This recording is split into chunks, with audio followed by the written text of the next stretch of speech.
Hi, I'm Suzanne and this is Baking with Suzanne, and we are embarking on a new Baking with Suzanne. We're going to do some themed months for baking and cooking. So this month we're going to start with Caribbean cooking. I was inspired to do Caribbean because we have a new restaurant in town called Samuel's Kitchen, and they have some really good Caribbean food, and I hope that we can maybe get down there and see how they do their stuff. But today I'm doing jerk chicken. And so we're gonna marinate, and we're gonna make the marinade, and then I've also got a rub that you can make. We're gonna talk about that. And then we're gonna bake the chicken for today. It's really good on the grill, but today isn't a good day for me to be grilling, so we will just be baking, and I think it'll turn out super tasty. Hope you'll join us. Okay, so we're here to make jerk chicken and to get it ready for the marinade. And I'm going to tell you today I'm only got about 3 hours to marinate the chicken. So we are going to do that, but I'm also going to use some spice on it when we cook it. Some things that I want to let you know. The chicken, I just have a meat thermometer, but you can use anything to poke it, like a sharp fork, if you have a sharp fork with sharp tines, a skewer, anything like that. And just poke the chicken a little bit, 6-7 times to let the marinade soak into the chicken meat. And so I'm gonna poke that a few times because you wanna leave the skin on.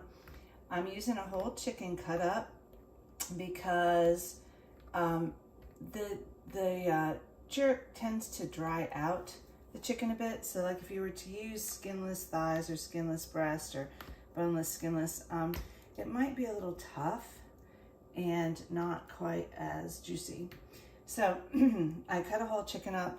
You can also do just legs and thighs.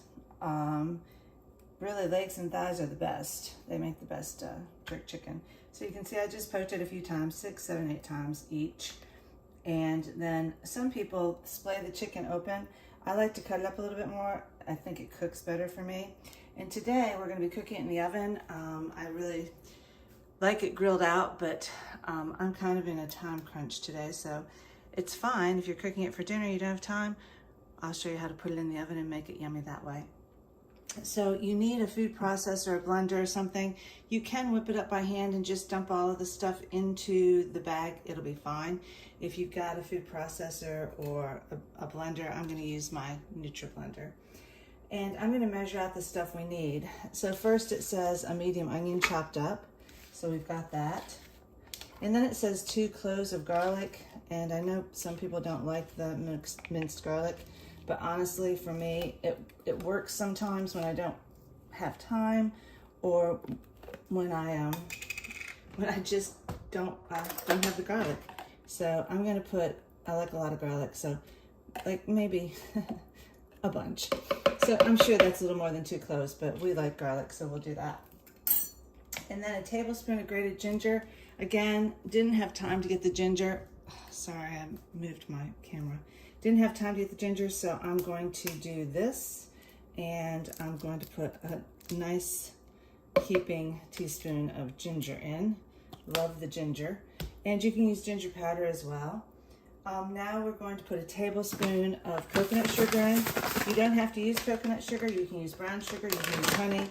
I've got coconut sugar on hand, so I'm going to use a tablespoon of coconut sugar. One thing I do like about this, it doesn't burn quite like other sugars do. So I'm going to put just a little bit more than a tablespoon in. I like it a little bit sweet. We need a tablespoon of coarsely ground pepper. And I don't have any coarsely ground pepper, so I have to use my pepper grinder. And I'm just going to grind some pepper in. I'm going to loosen a little bit so it's more coarse. And grind into your liking. I think we're good with that. Okay. And then we're going to add, oh, I forgot to get the dried thyme. So we're gonna add a teaspoon of thyme. The key to all of this, all of the kind of cooking that we're gonna be doing that's more international is, the key to it is the spices. So many great spices. And I'm still looking for my thyme. We may do without that today. Yeah. Okay. So today I don't have thyme. It's okay. It doesn't matter. We will forgo the thyme and we will go on to the allspice and cinnamon. So a teaspoon of allspice. Allspice is a very unique spice. It's got a lot of different spices in it, but it is also from a berry, an allspice berry, and it is delicious and different, something that we don't use a whole lot of. So we're going to put a teaspoon of allspice in there. We're going to do a half a teaspoon of cinnamon.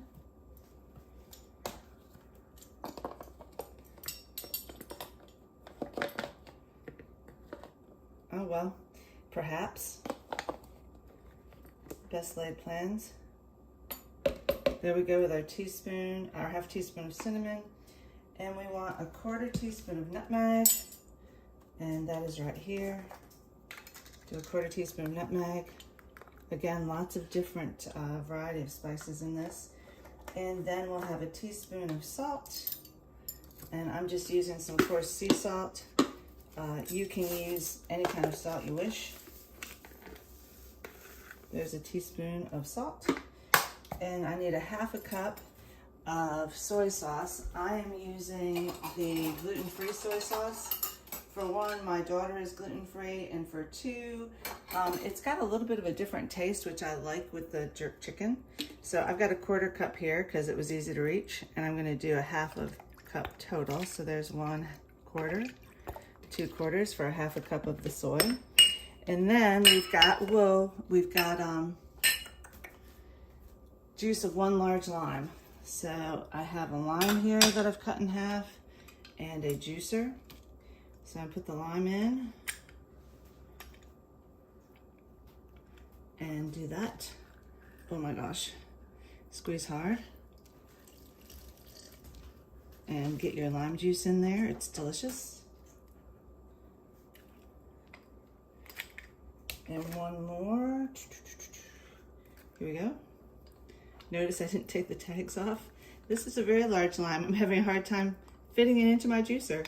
But I'm gonna go ahead with this one. Lots of lime juice. And lime juice also, when you marinate in lime juice, it also tenderizes. Any of those acids are gonna tenderize. Okay, there's the lime juice. And last but not least, a tablespoon of olive oil or coconut oil. There we go. And I said last but not least, I omitted one thing, and that was the peppers. I could not find habanero or Scotch bonnet, so I'm using a jalapeno from the garden. And I understand when they're striped like this, they're very spicy, so I'm using 1. And I'm going to put that in there. And I'm going to mix this up, and I'll be back to show you how we put it in the bag and what it looks like. And we're back. And look at how nice this marinade looks. Remember, I omitted the thyme because I didn't have any thyme. I actually have some in the garden, but no time to go get thyme. Oh my gosh, it smells really, really amazing. And so we're gonna, I'm so disappointed I couldn't find Scotch bonnet peppers, but yesterday I looked at 2 markets and didn't find them, so just went on. I didn't want to use the canned habaneros. I don't like the flavor of those so much. So for our family, for this time, we're going to use the jalapenos, and I think it'll be just fine. Plus we have children eating it, and I don't want it too spicy. So there we go, all the chicken in the bag, along with my little chicken mess here. And I'm gonna pour the marinade in. Yum. Smells delicious. Now this goes in the fridge, preferably overnight. If you don't have overnight, that's okay. I'm gonna marinate it for 3 hours, and then we will marinate it for 3 hours, and then we will be baking it. So we'll be back. Okay, so I'm back to make our rub or our dry spice. So you can use this on chicken anytime or any kind of meat, and it's a jerk flavor. And you can put as much or as little, make it to your liking. So Right now, I'm just making kind of a generic one that I've used before, a rub that I've used on meat, and it's we'll just go through it, and it's pretty tasty, and I'm going to be using it today on the chicken because I said it didn't.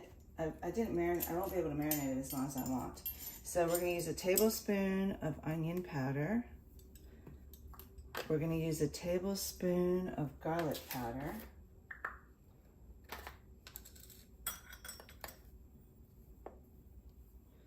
And then we're going to use a teaspoon of cayenne.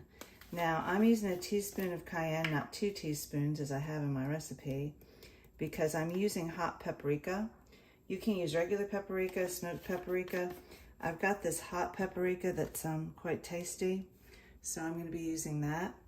And I'm going to go ahead and put that in now, and that's a teaspoon of the hot paprika. Oh. So here we go. Oh my gosh, it smells delicious. Not too spicy, but spicy enough. And then we've got 2 teaspoons of black pepper. And I'm just gonna grind some pepper in here, and you can do that to your liking. And it looks like that's about a teaspoon. And we'll grind a little bit more. And that's probably about 2. We also want 2 teaspoons of salt. So I'll go back and get my 2 teaspoons of salt. I think I'm gonna pour it because I'm running out of salt in there. It's easier to pour. And there's 1. Oops. And there's 2 teaspoons of salt. 2 teaspoons of brown sugar. I'm using coconut sugar. Brown sugar is fine, but I've got coconut sugar and I like it. So I like it for this application because it's not as sweet and it doesn't brown as quickly or as fast. So there's our coconut sugar. It calls for a 1/2 teaspoon. My recipe that I have a 1/2 teaspoon of crushed pepper. So put that in there. You can see it's a little spicy. And a 1/2 teaspoon of cinnamon. We're going to get to our real unique flavors that we don't think here about putting in to rubs or. So there's a 1/2 teaspoon of cinnamon. We're going to do a 1/2 teaspoon of cloves. And I'm not that keen on cloves, so I'm not going to do quite 1/2 teaspoon. And we're going to do a, let's see, oh, I don't have, let's see, a 1/4 teaspoon of cumin. I'm going to do a teaspoon or 1/2 teaspoon of ginger. I do like ginger. And we're going to do just a 1/4 teaspoon of cumin. And again, make it to your liking. Some people don't like cumin at all. Don't use it. It's okay. There's my 1/4 teaspoon of cumin. I've got my cloves. I'm not keen on nutmeg, so I'm not going to use nutmeg in this. And I don't have allspice in this particular recipe, but I am going to use just a little bit of allspice. It's kind of a Caribbean flavor. So I put that in there. Okay, so I've got everything added in. I'm going to mix this up. And then before I put the chicken in, now you can rub the chicken and let it sit, probably the best idea. For me, today, I am marinating, like I said, I showed earlier, but I'm going to, since I don't have a great deal of time to marinate, I'm just going to put a little of this spice on before it goes in the oven. So before it goes in the oven, I will show you what it looks like, and then we'll bake it. See you in a bit.